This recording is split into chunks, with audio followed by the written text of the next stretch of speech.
Welcome to Stowe Gardens in Buckinghamshire, a landscape garden so grand and so perfectly designed that you might think you've wandered into an 18th century painting. In this video we'll be exploring sweeping vistas, secret temples, dramatic follies and lakeside walks.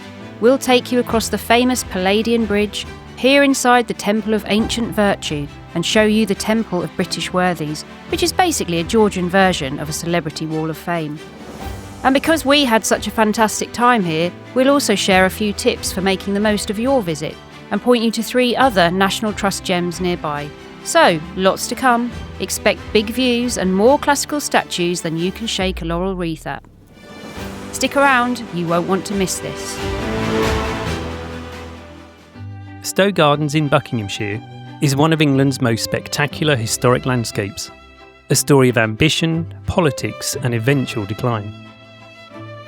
The Temple family bought the estate in the 16th century, but it was Richard Temple, 1st Viscount Cobham, who wanted to build the greatest gardens in England, and he wasn't thinking small. He brought in the leading designers of the age, Charles Bridgeman, William Kent, and later the Capability Brown, who lived and worked here for a decade. Together they shaped 250 acres of sweeping vistas, lakes and temples. Each monument carried a message from moral virtues to political allegiances, turning the garden into a statement as much as a showpiece. By the 20th century, fortunes had faded. The house became Stowe School, and the gardens fell into decline until the National Trust took over in 1989 and began restoring them to their dazzling best. Now you've had a potted history, join us as we arrive at Stowe Gardens and get our first taste of grandeur at the Corinthian Arch, which stands proudly at the top of the long driveway. Built in 1765, it was designed to impress visitors from the very first moment, perfectly framing the south front of the house and announcing this as one of the finest estates in the country. It's a masterclass in landscape design, creating a sense of arrival and sheer opulence. And all this drama hits you before you've even reached the car park. It was a super hot day when we visited, so we did a fairly short route, taking in as many of the sights as we could. Hopefully this video will give you a little taster of what you can see here at Stowe Gardens. First on our route were the eastern and western lake pavilions, with incredible views across the Octagon Lake to the magnificent south front of Stowe House. This pair of temples were moved further apart in 1764 to widen the view to the south from the house and up to the Corinthian Arch. For us, they provided some very welcome shade, and honestly, look at those views across the lake and up to the house.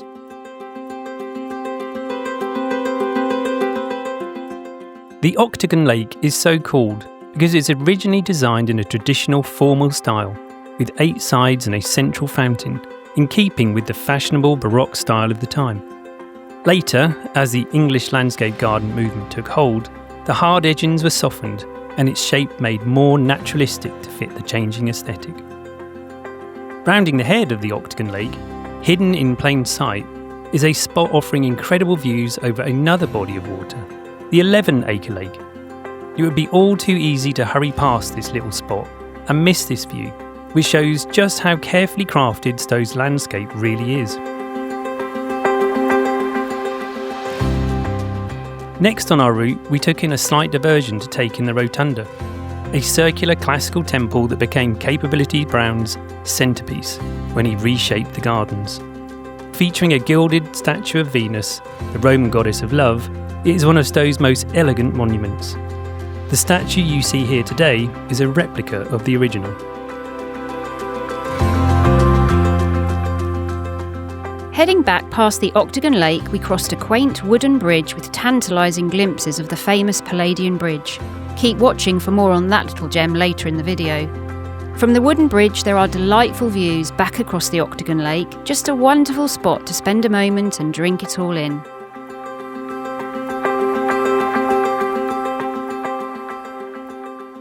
Up quite a steep incline we found the Doric Arch, a smaller version of the grand Corinthian Arch at the top of the driveway.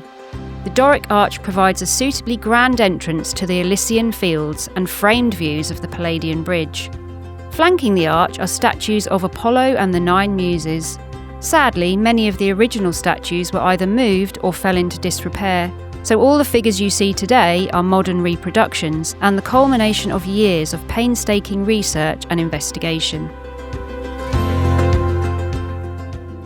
After passing the Gothic cross, we arrived at another of the temples, the Temple of Ancient Virtue, one of the most significant and elegant structures at Stowe, designed to convey a strong political and moral message. It is a circular domed temple built to symbolise virtues that Viscount Cobham felt were lacking in the contemporary British government under Sir Robert Walpole. Stowe's temple contains full-length statues of 4 ancient Greeks, including the poet Homer, not the guy from The Simpsons, and the philosopher Socrates. The original statues were sold in 1921, and the ones you see today are plaster replicas. The Temple of Ancient Virtue is not just a beautiful folly, it is also a piece of political art. And it made an appearance in the 3rd series of The Crown, where it stood in for a mausoleum being visited by Queen Elizabeth, played by Olivia Colman. Moving through and out of the temple, our route took us past Captain Grenville's column, which was built to honour the death of Captain Thomas Grenville, who was fatally wounded while commanding HMS Defiance in a battle with the French in 1747. It is appropriately decorated with the prows of ships in his honour.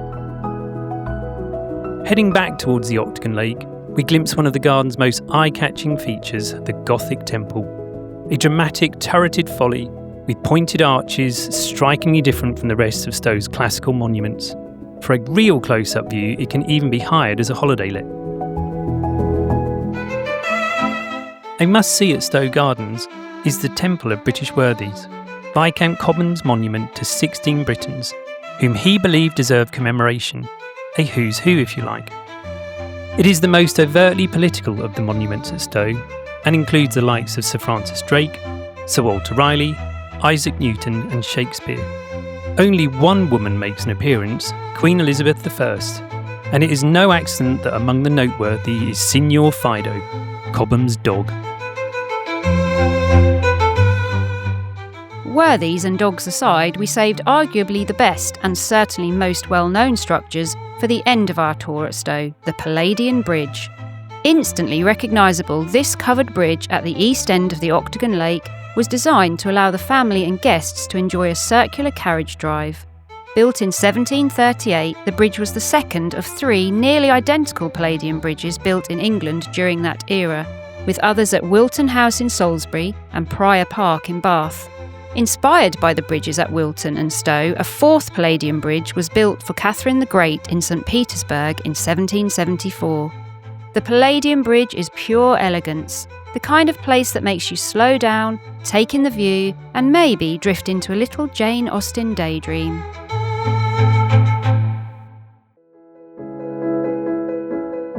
Last but not least, we passed the Temple of Friendship, which seems a lovely way to end our visit.